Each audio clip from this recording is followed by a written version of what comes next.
Hi, this is Dr. Dukes with Body in Motion again here in Denver, Colorado.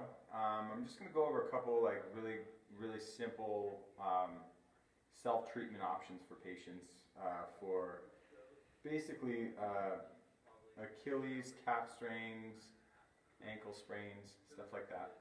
So what we do, I usually start with people using a foam roller and starting right below the knee joint.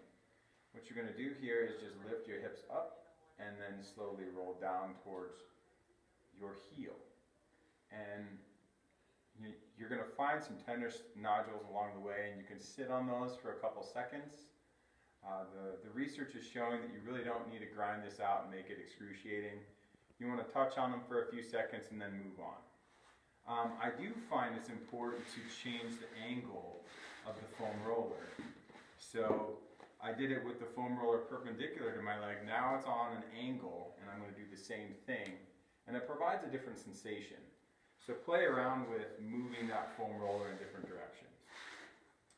On that same note, if you're going to foam roll your calf, you might as well foam roll your IT band.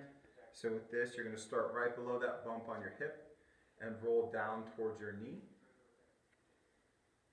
And once again, you're more than likely going to find some tender nodules, but also play with the angle of that foam roller, and you'll find that that little shift in where the foam roller is rolling will actually pull on the fascial planes a little differently.